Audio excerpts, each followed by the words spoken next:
Alors bonjour à tous, bienvenue sur dailyfx.fr, le morning meeting de 11h, Vincent Gade pour vous retrouver.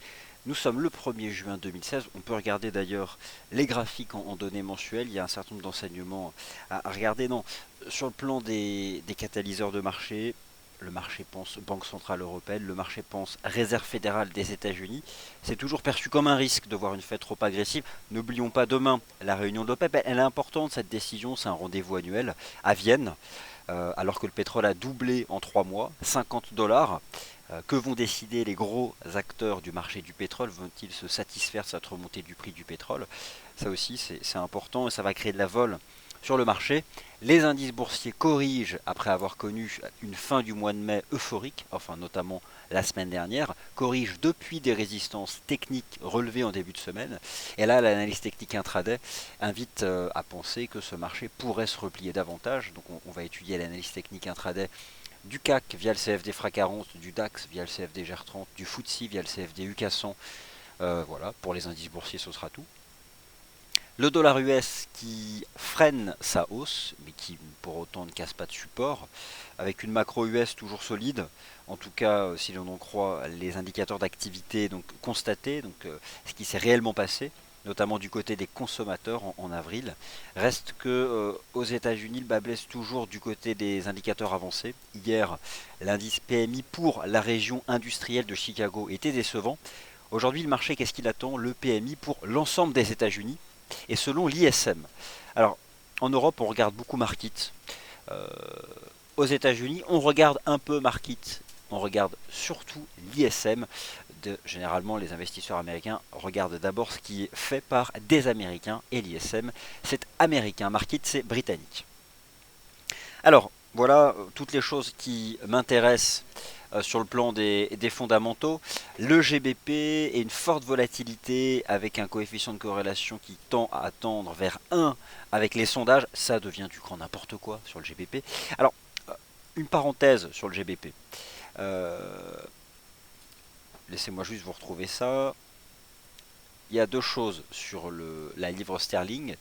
Il y a tout d'abord les sondages qui sont publiés donc individuellement, donc des sondages qui sont proposés par des instituts de sondage au Royaume-Uni et donc qui peuvent dire d'une semaine à l'autre tout et son contraire. Il y a 2 semaines, vous avez donc alors, je vais peut-être un peu trop vite en besogne. On va d'abord faire les indices boursiers, si vous le voulez bien, et ensuite on parlera du GBP. Voilà, je suis prêt, j'ai trouvé la page qui m'intéressait. Ok, donc j'évacue le sujet des indices boursiers.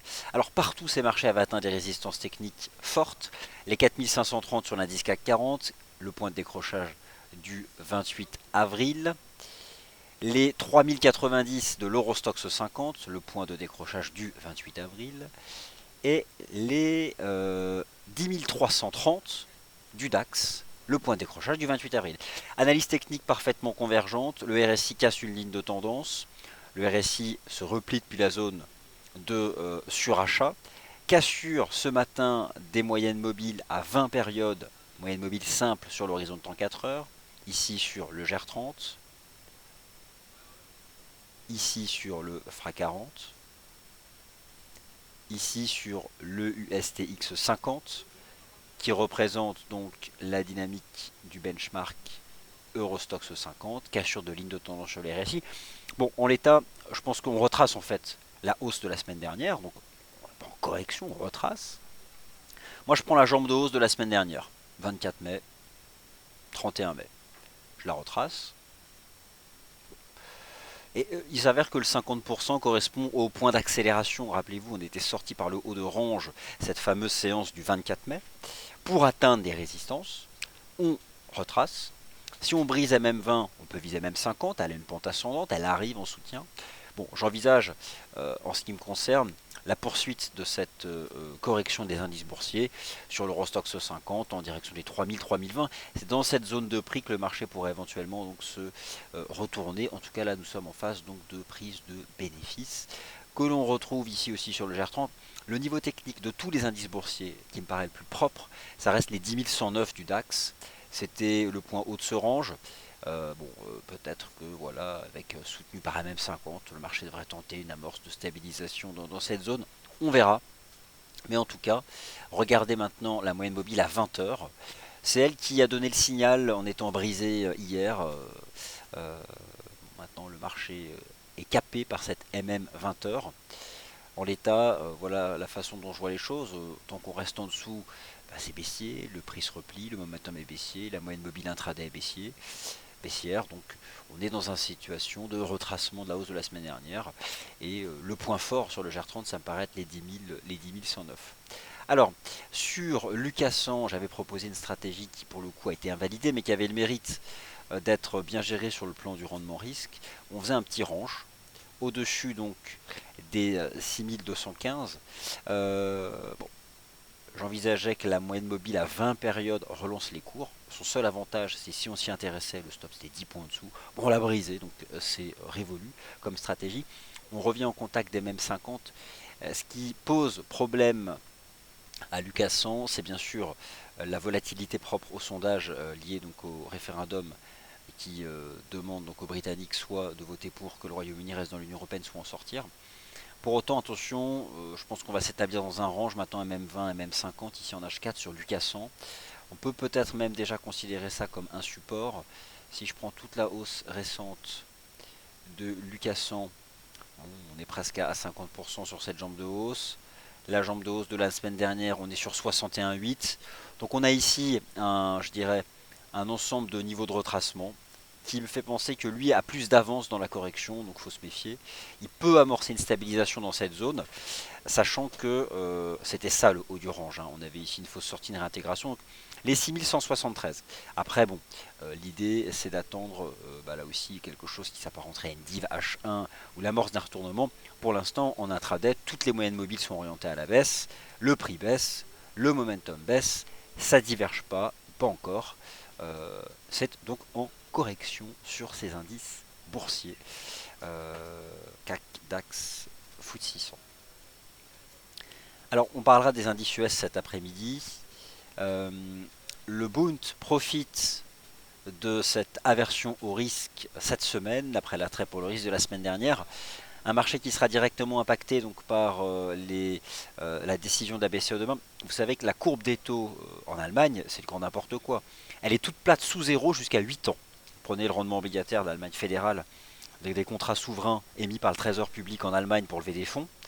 À 1 an c'est négatif, 2 c'est négatif, 3 c'est négatif, 4, 5, 6, 7, jusqu'à 8 ans c'est négatif. Donc imaginez votre courbe de taux tout en bas sous zéro, négatif. Puis ça monte un peu au-dessus de 8 ans, légèrement positif à 9 ans et à 10 ans. Ce qui n'empêche pas les investisseurs en phase de baisse des actions de toujours se positionner sur des contrats souverains, des contrats de dette publique jugés solides. Alors le Bund remonte.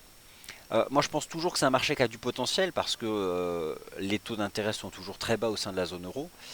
Il y a toujours de la volatilité sur les marchés actions de la zone euro, plus qu'à Wall Street.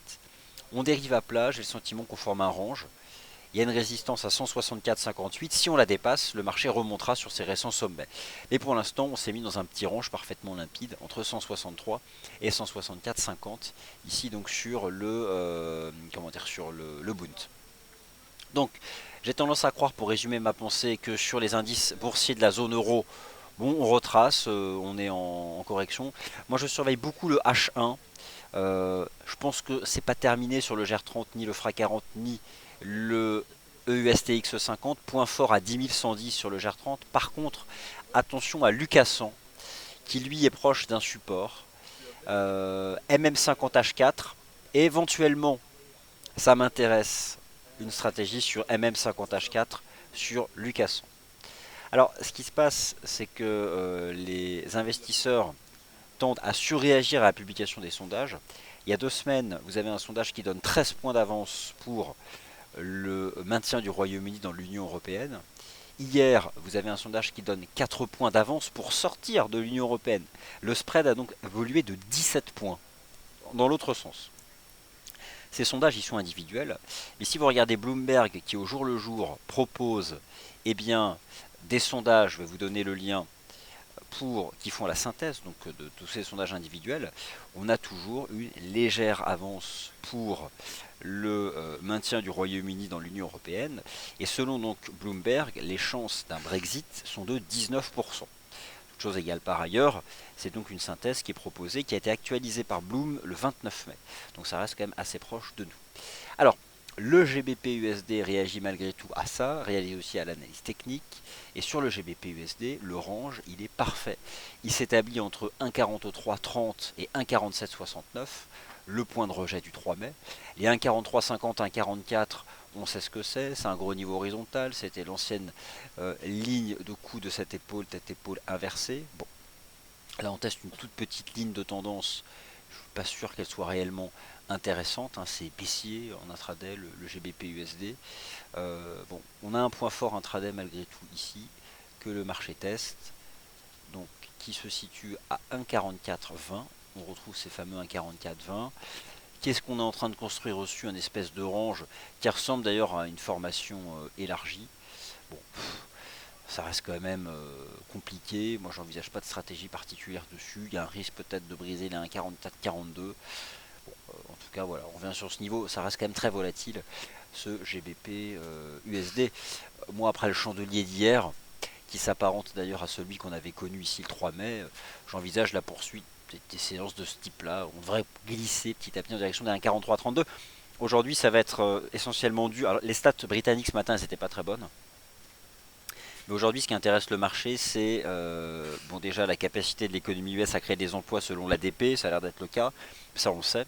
Non, ce qui compte, c'est surtout les indicateurs avancés pour l'économie US, qui généralement ne sont pas très bons, à la différence des indicateurs d'activité réelle.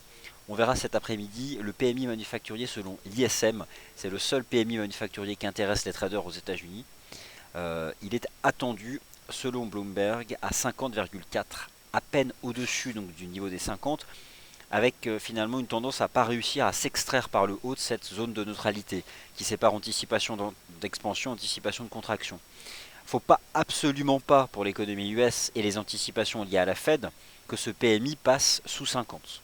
Là, autant vous dire que le dollar US chuterait, en tout cas retracerait une forte partie de toute son avancée qui a démarré le 2 mai et qui s'appuyait justement sur des indicateurs d'activité économique réelle. Donc on suivra ça cet après-midi, l'indice PMI manufacturier des États-Unis selon l'ISM.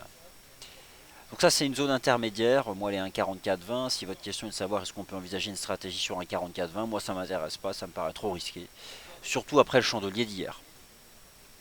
Alors d'ailleurs on est le, comment dire, on est le 1er juin, donc on peut regarder les bougies mensuelles. Ce que je vous propose, c'est de regarder les bougies mensuelles de toutes ces paires majeures. Bon, ce que nous propose le GBP USD, c'est un chandelier qui, sur cet horizon de temps, est presque une toupie. Petit corps, ombre haute, ombre basse, et balaye 1,44, 1,47, 69.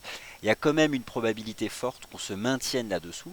Et les 1,47, 66 sont en fait une résistance mensuelle. Tout comme les 1,43, 50, 1,44 sont un solide support, la base haute de cet avalement du mois de mars 2016. Je pense que d'ici le 23 juin, on va rester là-dedans, pour le GBP USD. Rester donc entre ces deux bornes. Donc là, on peut revenir chercher un 43,50. Le taux de change euro-dollar. Alors déjà, avant d'envisager le taux de change euro-dollar, on va regarder le dollar US. Alors, le dollar US en données mensuelles, qu'est-ce qu'il nous fait? Je passe en plein écran. C'est un avalement, ok, avalement haussier, voilà, on l'a tous. Ça a payé du dollar US depuis un support majeur tout au long du mois de mai. Reste qu'il va falloir confirmer. Alors, le dollar US monte depuis à 4 semaines consécutives. Pour aller plus haut, il monte sur des anticipations. C'est quand même bien construit le mouvement haussier. Moi j'apprécie ici en données journalières le fait que le RSI dépassait 50, MM20D1 haussière qui dépassait même 50. Il y a simplement un écart un peu marqué à court terme aux tout premiers indicateurs de tendance. Bon, ça va dépendre essentiellement cette semaine du PMI manufacturier US et surtout bien sûr du rapport NFP, quoique les chiffres du marché du travail aux États-Unis ils ont tendance à être solides et finalement tout le monde le sait. Alors je suis pas sûr que ce soit vraiment un facteur d'influence, à moins que cela agisse sur la Fed. Moi ce qui m'intéresse sur l'US dollar index, c'est cette ligne de tendance là. Voilà, bon, elle est intéressante, elle est propre. Elle est un peu en dessous du niveau actuel des cours, le marché est un peu en dessous. Bon, le dollar US il fait rien à court terme, il se met complètement orange, c'est pas significatif. Il y a simplement sa pente de hausse qui ralentit. Au niveau actuel des cours, est-ce qu'on peut l'acheter techniquement parlant? Moi je dis non, non, parce qu'on est loin des lignes de tendance, loin des moyennes mobiles. Ce qui m'intéresse, c'est cette oblique et cette moyenne mobile. Et c'est tout. Alors l'eurodoll, beaucoup de choses se jouent cette semaine. Autant vous dire que cette semaine, je vois pas de juste milieu pour l'euro-dollar. Soit il explose à la hausse, comme le 3 décembre, comme le 10 mars, et il s'envole et il remonte à un 14. Soit il coule et il va chercher un 0,8. Je vois mal l'euro-dollar cette semaine avec la BCE, le PMI manufacturier US selon l'ISM, l'ADP, le rapport NFP, se contenter d'un range, ce qui est le cas maintenant, mais justement on est en position d'attente, entre 1,11 et 1,12,16. Et justement l'analyse technique nous dit que soit ce sera l'explosion haussière, soit la chute. Pourquoi? Lorsque vous regardez le prix de l'euro-dollar en données journalières et que vous le comparez avec son RSI, il y a deux possibilités qui sont diamétralement opposées et malheureusement, je ne vois pas comment là l'analyse technique permet de trancher. Soit vous avez une divergence haussière en préparation sur le RSI D1, un bas de canal haussier, et dans ces cas-là, on franchit un 12-16 et on remonte tout en haut, et ça ce serait dû à une conférence de presse de Draghi qui serait optimiste pour l'Union Européenne, une conférence de presse de la BCE qui nous dirait la croissance s'accélère au sein de la zone euro, le meilleur est devant nous, on ne renforce pas le quantitative easing, les taux négatifs c'est pas pour nous. Autant vous dire que si ça c'est l'approche de Draghi, on prend 200 points demain, en hausse. Si les statuettes restent ce qu'elles sont, à savoir solides depuis le début du second trimestre, et qu'au contraire la Banque Centrale Européenne a une approche dovish, réaffirme qu'une politique de taux d'intérêt négatif c'est possible en Europe, ce qui n'est pas actuellement le cas, on est à zéro sur le refinancement, au Japon on est déjà négatif, votre RSI D1, eh bien c'est tout le contraire, c'est un fanion momentum, ou un drapeau, bref, une toute petite figure de court terme, de continuation avant de voir le RSI chuter. Et à ce moment-là, le cours sortirait par le bas du canal. Moi, j'ai pas la réponse. Je ne sais pas ce que fera l'euro-dollar demain, et autant vous dire que, à titre personnel, sur mon compte de trading, je n'y touche pas. J'avais une position sur mon compte de trading réel que j'ai décrit vendredi dernier dans la conférence en ligne d'AliFX. C'était sur l'USD CAD. Je n'y suis plus, pour tout un tas de raisons, qui m'ont invité à vouloir prendre des bénéfices sur 150 points de gain. Et je vais vous expliquer pourquoi. Alors, donc l'eurodoll, on est là-dedans. Et moi, je ne sais pas ce qu'il fera. Si on a une conviction vendeuse, votre seul point fort pour vendre, c'est 1,12, 1,12,16. Comme le disait le trader Jean-Christophe Ninet, on peut scaler entre 1,12 et 1,12,16. On prend des petites positions vendeuses. Et on gère son risque où? 1,12,40, 1,12,50. Parce que si on repasse au-dessus, on remonte en haut. Après, la chose qui me dérangeait énormément, c'est la volatilité propre aux conférences de presse de Mario Draghi. Euh, Ça peut faire 100, 150 points, ça peut balayer toutes les positions. Pour cette raison, moi je vous le dis, touche pas à l'euro-dollar cette semaine. Alors justement, venons-en à cette USD CAD. Alors pourtant ça reste haussier, de toutes les paires en doll, c'est celle qui continue de monter, mais c'est pas l'USD à court terme, c'est le CAD qui est sous pression, c'est le pétrole qui reste sous 50 dollars. Et puis demain on a la réunion de l'OPEP. Alors moi je vous ai invité à adopter une stratégie d'achat, c'était le 26 mai, en partant d'un cluster, j'aime pas ce mot mais je vais le dire quand même, de moyenne mobile, MM20, MM50. Je l'ai pris à titre personnel selon, je vous l'ai montré vendredi dans la conférence en ligne, pour viser un 31,90. Et bien je l'ai coupé cette position, je l'ai encaissée parce que d'une part elle était sacrément en gain, et d'autre part parce que je n'ai pas apprécié, enfin j'ai pas aimé le risque que faisait peser ce chandelier H4, qui est donc avec une belle mèche haute, et en fait ça remonte. Alors je ne sais pas vous comment vous êtes, si vous étiez long sur le taux de change USD CAD, j'aurais tendance à vous inviter à gérer votre risque sous la moyenne mobile à 20 jours. Il faut la tenir impérativement, cette moyenne mobile à 20 jours, pour envisager que le marché remonte davantage.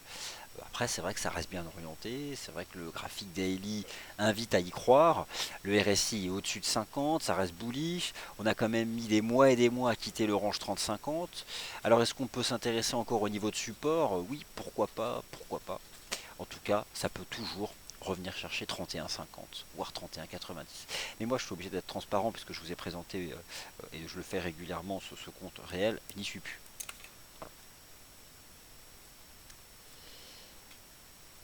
Alors, la UD-USD, il n'y a pas grand chose à faire. C'est vrai que le RSI-D1 invite en tout cas à éviter de vendre. D'ailleurs, qu'est-ce que nous dit? Alors oui, j'avais promis de donner mon point de vue sur les bougies mensuelles. C'est le seul jour où on peut vraiment s'y attarder. Ça, c'est la bougie weekly, l'USD-CAD. Bon, franchement, c'est bullish. C'est un avalement haussier. Alors, c'est pas un cas d'école d'avalement haussier. Pour quelle raison? Parce que la partie basse du corps du chandelier mensuel de mai n'est pas en dessous du corps du chandelier mensuel d'avril. Ok, c'est un fait. Mais prenez donc les chandeliers mensuels de l'USDK depuis 2011, lorsqu'on avait quelque chose après une phase de correction qui s'apparentait à un avalement ou à des lignes pénétrantes haussières, c'était quand même haussier. Donc, en m'appuyant sur ces bougies mensuelles, j'ai encore envie de croire à la capacité, moi, de l'USD-CAD de monter encore. Je n'y suis plus certes, mais je peux y revenir avec un bon timing. Après, j'ai été réactif par rapport à des objectifs propres de money management et d'objectifs de cours et le message que me donnent parfois des bougies japonaises intraday, notamment le H4 que j'utilise énormément pour gérer des stratégies de swing trading, donc qui peuvent s'étendre sur plusieurs séances. Là, c'est étendu sur 4 séances consécutives. Donc, techniquement parlant, je reste quand même convaincu que d'une part on peut remonter chercher 31,90 et si on brise ce niveau, aller au-delà. Mais il va falloir quand même que le prix du pétrole se maintienne sous les 50 $. Donc la USD remonte puis est sous pression des PMI chinois. Le chandelier mensuel, bon, c'est pas très beau. Ça ne donne absolument pas envie de chercher des achats sur la USD à court terme. D'ailleurs, si on regarde la bougie mensuelle du taux de change euro-dollar, c'est pas haussier quoi. Euh, c'est quand même un chandelier d'échecs dans la partie haute du range. Bon, techniquement parlant, j'ai quand même ce sentiment, mais je me trompe peut-être, que on finira par casser par le bas le canal. Et finalement, c'est ce que je vais penser tant qu'on reste sous la résistance des 1,1216, 1,1240 $, ici sur le taux de change euro-dollar. On verra. Mais tant qu'on reste là-dessous, je vois quand même un risque que ça brise, qu'on aille revenir sur un 0,8, un 0,850, avec ce qui pourrait être ici une figure de continuation donc sur le RSI en données journalières. Le NZD-USD remonte, sorti par l'eau d'un petit biseau descendant, après avoir fait l'objectif de cours, ça a pris du temps, du double top. En données mensuelles, on a échoué dans le haut du canal haussier mensuel, on a fait presque un avalement baissier mensuel, un peu comme la UD-USD, ça ne me donne pas envie d'acheter, et j'aurais plutôt tendance encore à me concentrer sur les résistances. D'ailleurs, les 0,6822 $, ici sur le taux de change NZD-USD, reste une résistance technique pour les cours. Bah, c'est vrai que ça c'est quand même sacrément bien orienté, hein, le taux de change USD-CAD, bon, c'est celle qui reste la plus solide de toutes ces paires. Alors l'USD Yen, il est sous pression. Je jette un œil à la bougie mensuelle de l'USD Yen. Bon, c'est presque une ligne pénétrante, ça remonte. C'est à nouveau sous pression, ça pèle du yen, il y a de l'aversion au risque. Les marchés actions retracent. Bon, y a-t-il eu un piège sur le taux de change USD Yen? Ce qui est certain, c'est qu'on est sorti par le haut d'un canal de baisse. On a eu un gap haussier de corps le 30 mai, on dépasse MM50, comme d'ailleurs on avait tenté de le faire ici le 29 janvier. Bon, autant vous dire que la séance n'est pas terminée, mais là, si l'USD Yen réintègre son ancien canal et la MM50, bah c'est terminé. Je pensais, on va pas se cacher, qu'on pouvait aller chercher 111,88, fait 111,44. Si on réintègre le canal, qu'on brise MM50, c'est terminé. Et mon anticipation d'aller chercher 111,88 aura été erronée. Donc on verra, parce que ce chandelier des 1, il n'est pas terminé, je ne connais pas sa forme finale, ça peut toujours être une mèche basse, je dois admettre que c'est mal parti, que cette ligne de tendance est mal menée par le marché, on rebascule sous MM50, le prix est baissier, le RSI est baissier, en données horaires, ça diverge nulle part, donc c'est baissier, c'est baissier. Alors, une stratégie qui consiste à acheter le bas de canal, bon bah là, de toute façon, elle est déjà stoppée, hein, parce que le pullback sur l'ancien canal de baisse, C'était à 109, alors le cluster c'était 109,77, on est 20 points en dessous, 20-30 points, bon, le CBC c'est invalidé, à moins que le marché réagisse sur 9,40, non, clairement c'est baissier à peu photo, et c'est à l'image de ces indices boursiers qui sont en phase d'aversion au risque, qui retrace quoi, qui retrace leur hausse de la fin du mois de mai, et l'USD Yen qui retrace sa hausse lui du mois de mai. Mais on verra sur l'USD Yen, je me prononce pas encore en swing, parce que ce chandelier des 1, autant vous dire que là, il est 11h27, on n'a même pas fait la moitié de la session européenne, il n'y a pas la session US, il n'y a pas les stats US. Si le dollar US devait fortement remonter cet après-midi avec les stats US, on aurait une super mèche basse, et en fait, juste un pullback sur l'ancien canal. C'est ça la difficulté de ces bougies japonaises en données journalières. Après, par contre, la stratégie qui consistait à acheter un mouvement de retour sur l'ancien canal, là, pour le coup, elle est malmenée, invalidée, ça dépend comment vous gérez votre risque. Et ça dépend de chaque trader. C'est-à-dire à combien de pips du point d'entrée vous mettez le stop. Là, on est une quinzaine de points en dessous. Voilà. Le cluster, c'est 109,67. On est une quinzaine de points en dessous. Bon, on verra. C'est compliqué, hein. De toute façon, je dis pas que c'est facile, donc faut être honnête. Alors le GBP Yen, j'envisageais que le marché remonte à 64. On a fait 163,98, mais j'étais plus ambitieux. Je pensais qu'on avait une épaule tête épaule inversée. On n'a absolument pas ça. Le GBP coule. Le GBP coule. La photo sondage, ça corrèle à fond avec les sondages. Ça devient du grand n'importe quoi, mais c'est pas terminé cette phase de grand n'importe quoi. D'ailleurs, lorsqu'on fait un lien entre politique et marché financier, c'est souvent n'importe quoi parce que ça répond aux sondages qui eux-mêmes sont hyper différents dans leurs conclusions les uns par rapport aux autres. Bon, là c'est baissier le GBP Yen, on peut même revenir ici sur de 155,43. En plus, le Yen se renforce, il n'y a pas photo. Alors, je vais aller jeter un œil à l'once d'or parce que le bounty est recherché. J'imagine que ça réagit favorablement sur 1200 ainsi que sur le prix du pétrole. Et ensuite, je répondrai à vos questions. Juste le temps que ça charge.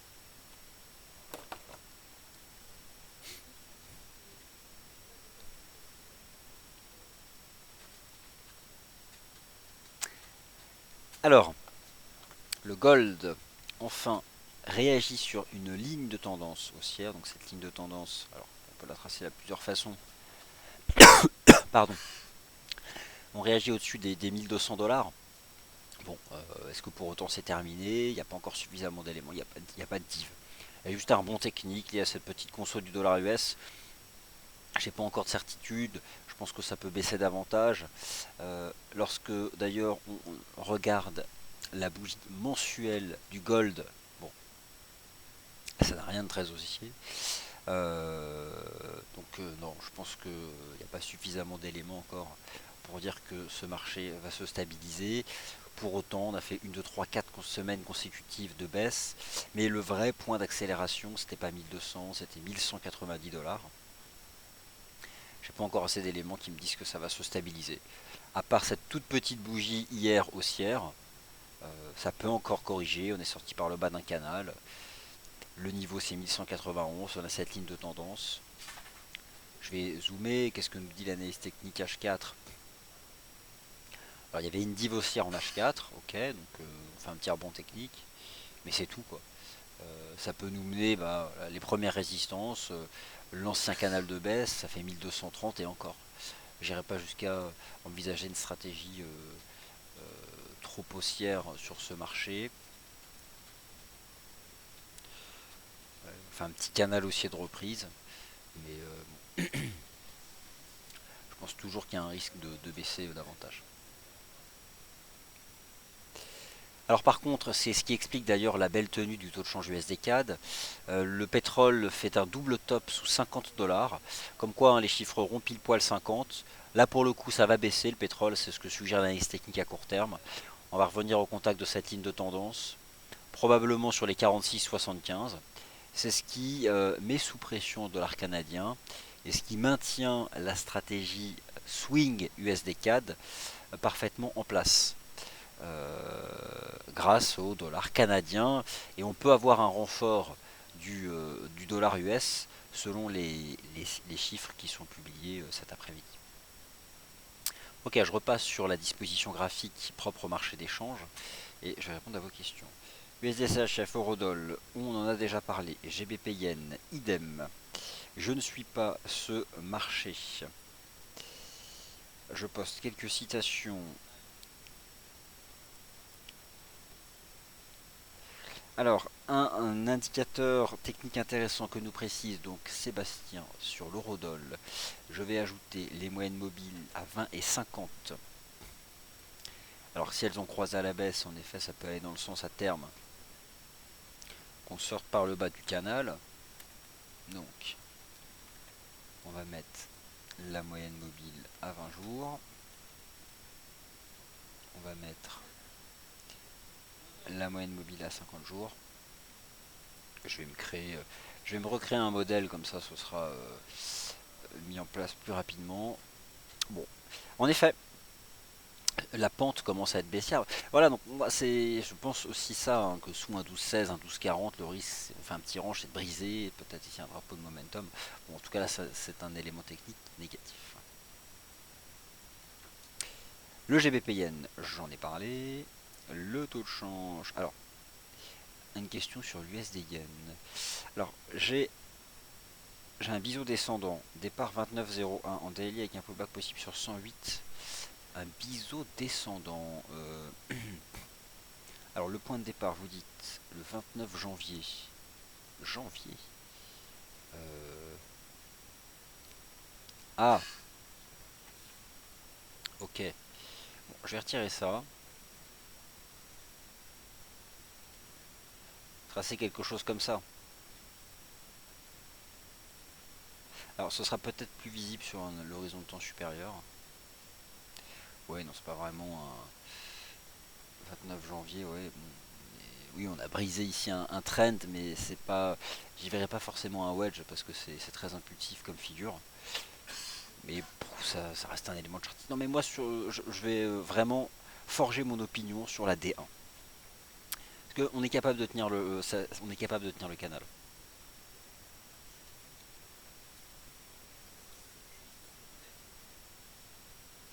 Euro GBP, un canal de baisse, on remonte en haut. Petite dive haussière D1. Il y a des cassures. Le GBP est sous pression et va le rester. C'est-à-dire qu'il y a du potentiel de baisse sur le GBP Yen, il y a du potentiel de hausse sur l'euro GBP et il y a du potentiel de baisse sur le GBP USD. Respectivement, les objectifs techniques sont une remontée vers 0,7760, une baisse vers 1,4350, 1,44 et enfin une baisse vers ça nous donne du si je vais, alors déjà on a des 158, mais cette ligne de tendance passe quand même beaucoup plus bas, donc ça fait du 155,50. On peut calculer d'ailleurs l'objectif de cours de l'avalement baissier daily qui a été créé hier. 157,34, 155,80 sont des cibles que le GBP Yen peut aller chercher, sachant qu'il est resté en range, donc on a balayé le haut, on peut aller chercher le bas, avec un point intermédiaire, un point fort ici à donc ça nous donne du 158,04.